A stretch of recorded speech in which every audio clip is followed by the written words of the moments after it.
Welcome to Star Watch Now, your front row seat to all the hottest gossip, drama, and breaking news from the world of entertainment. If it's trending, shocking, or star-studded, we're covering it. Stay tuned. You won't want to miss what's coming next. What if the quietest presence in the room is the one that lingers longest after the credits roll?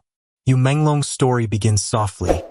No fireworks, no scandal, yet somehow leaves a brighter afterglow. He moves like a steady lighthouse on a misty coast, not demanding attention, simply offering direction. We meet him first through music, then discover an actor who understands silences as well as speeches. This is not the tale of overnight fame. It is the patient rise of someone who believes that care is the sharpest tool. His characters breathe. They do not shout. They leave space for us to feel. For viewers across the United States, Korea, Japan, Thailand, Singapore, the Philippines, Australia, France, Canada, Indonesia, and Europe, especially those in midlife and beyond, his work feels less like entertainment and more like company. Stay with us. By the end, you may realize why audiences call him a calm in the storm, and why his gentleness turns out to be the bravest choice of all. We live in an age that rewards the loudest voice, yet the stories that stay with us are often the ones that speak in a lower register. Yu Menglong's journey resonates because it honors the quiet truths many viewers have learned the hard way. That steadiness can outlast spectacle, that discipline is more trustworthy than charm, and that kindness, when chosen deliberately, is a form of courage. People in midlife and beyond recognize themselves in that sensibility. They have carried responsibilities no headline notices, loved with care rather than noise, and discovered that integrity does not need applause to matter. His performances acknowledge that inner life without fuss. He does not drag you towards emotion. He creates a space where you are free to bring your own. Recognition sits at the heart of this response.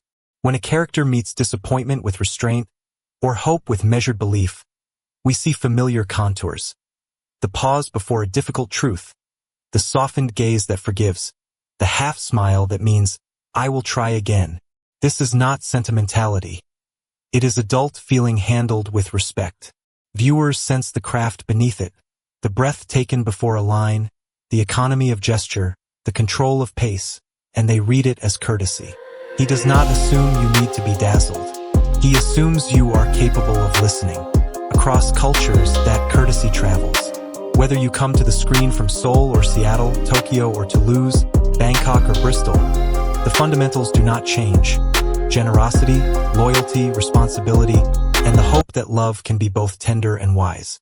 In a world saturated with urgency, these performances move at a human tempo. They let memory catch up. They grant dignity to characters who are good not because it is easy, but because they have chosen it repeatedly and will choose it again tomorrow. There is also a restorative quality to this viewing experience. It does not deny sorrow, yet it refuses to exploit it. It trusts that consolation can be profound without being grand. When the credits roll, the feeling that lingers is not adrenaline but orientation, as if someone has quietly straightened a picture in a crowded room. That is why audiences return. They are not chasing novelty. They are returning to a reliable conversation. One that remembers who they are, who they have been, and who they still hope to become. In recognizing that, the story earns its place, not as hype, but as a companion. Before the close-ups and costumes, there was rhythm. Breath counted in bars, silence treated as part of the score, a respect for timing that music teaches long before words arrive. Yu Menglong's turning point was not a dramatic leap but a retuning. The moment he realized that what he had learned on stage could be translated into a life of characters. Music had schooled him in patience, in listening for what is not said, in holding a note until it lands. Acting asked him to keep those habits and apply them to feeling. He did not abandon one craft for another. He carried the metronome with him and let it govern a different kind of truth. The audition rooms and acting classes were not detours but training grounds where technique met temperament. He learned to regard the camera as a confidant rather than a judge, to treat the text as a score marked with crescendos and rests, to let a single breath alter the meaning of a line the way a single beat can turn a melody towards light or shadow. What looks like restraint on screen is in fact calibration. The same discipline that keeps a singer from oversinging keeps an actor from overshouting. Where some chase effect, he pursues accuracy, the feeling placed exactly where it belongs, no earlier, no later. For viewers who have known their own pivots, career changes, quiet reinventions, the long unpublicized work of building a second life, this arc feels honest. It is not the mythology of talent discovered. It is the practice of talent shaped. He moved from chorus to character with the humility of a craftsman. Supporting roles taken seriously, leads approached without hurry. The whole journey measured not by noise but by growth. Music gave him an ear for cadence. Acting gave him a face for it. Together they created performances that seemed to breathe in time with the audience. There is a moral center to this transition. It suggests that success is less a destination than a standard you hold under pressure. Keep the tempo, protect the integrity of the piece, serve the moment rather than yourself. When he stands in a scene and lets silence do part of the speaking, you can hear the old training, counting, waiting, trusting the bar line. The decisive pivot was never a rejection. It was a deepening. He did not leave music behind. He made it invisible and in doing so allowed the work to sing. Across 6 performances, a single human thread emerges, the kind that is easier to feel than to name. As Bai Jun, he offers the poise of someone who understands that strength can be a form of rest. The character's serenity is not emptiness but intention, a choice to carry grace into rooms where tempers flare and the world mistakes noise for power. You sense a quiet guardianship in the tilt of the head, in the way a smile settles rather than dazzles. As if steadiness were a gift he keeps offering back to a turbulent sky. From there, Su Xian widens the frame. Here is goodness under pressure, the healer who knows that compassion is not a pose but a discipline. He treats love as a duty as well as a delight, and when destiny pushes, he leans towards mercy. The medicine is not only in his hands, it is in the refusal to let bitterness rewrite him. Lin Fong moves the center of gravity to the mind, reminding us that courage can be strategic. He calculates without becoming cold, uses foresight without losing heart, and proves that a measured plan can be a form of protection for those who cannot lift a sword. In Jing Ci, the temperature cools again, not into distance but into honesty. Duty sits beside old wounds, neither excused nor indulged. The gaze is level, the speech careful, as if he will not waste a single word on self-pity. When tenderness rises, it does so quietly, like a light turned on in another room, visible through a doorway you had not noticed. Shan Liang brings us home to the everyday, and the gallery expands to include lifts, late emails, and hesitant dinners. Ordinary kindness becomes the plot. He is proof that modern life does not have to flatten our better instincts. It can polish them. A hand retrieves a dropped bag. A voice softens over a difficult sentence. The room becomes easier to be in. Last, Nanfengyi stands at the contested border between duty and empathy, charged with hunting what others fear, and yet pausing long enough to ask what makes a monster. The answer is never simple, and he will not lie to make it easy. Across these roles, the thread holds. A belief that restraint can reveal more than display, that love is both resolve and relief, and that dignity is not an ornament but a way of moving through the world without abandoning the person you promised to be. Good acting can be loud. Great acting knows when not to be. Watch closely and you'll notice an economy of movement. One measured look instead of 3, a breath that softens a line into truth. There's micro-expression work you sense more than see. The eyelid easing when a character forgives, the jaw loosening when pride steps aside for love. Pacing is patient. Words land like well-placed stones across a river.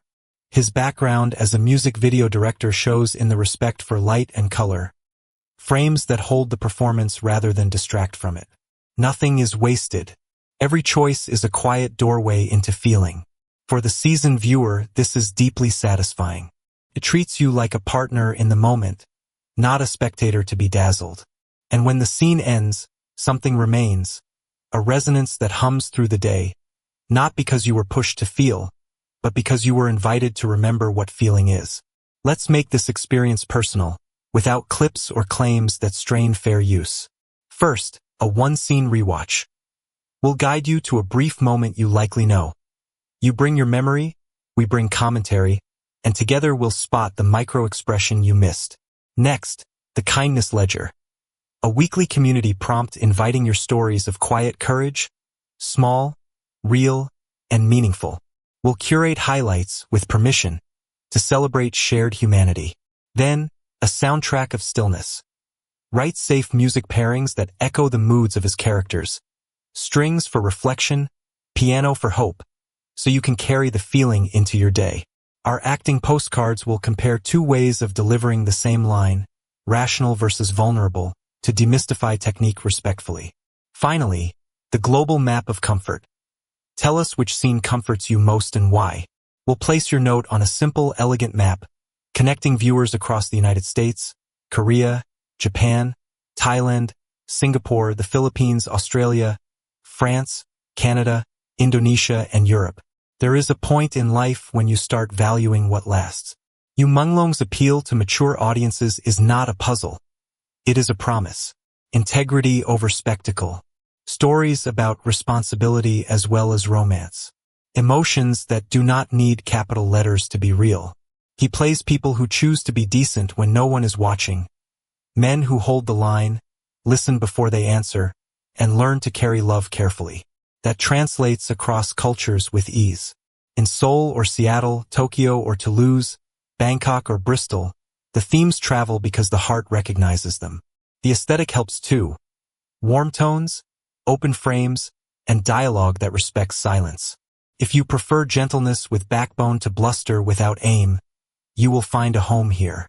And in a media landscape that often mistakes volume for value, this steadiness feels quietly radical, proof that artistry can be kind without becoming dull, and moving without becoming cruel.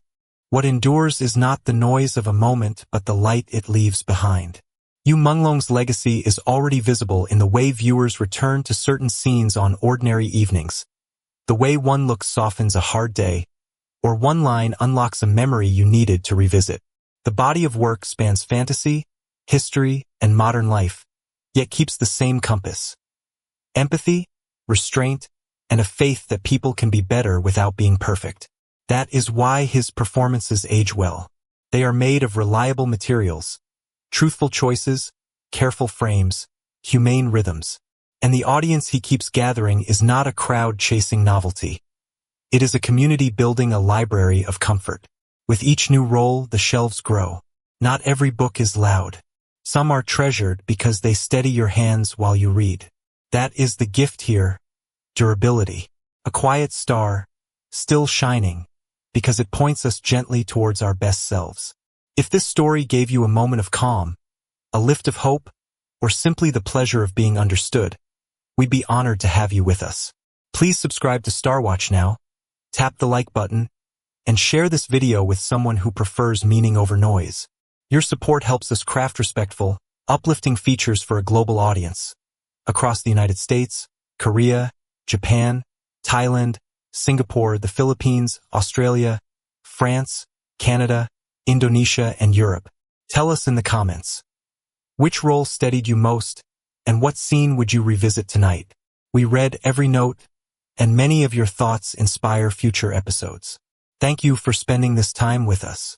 Until the next story, look after yourself, keep a little quiet space in your day, and remember, gentleness is not weakness. It is the start of strength.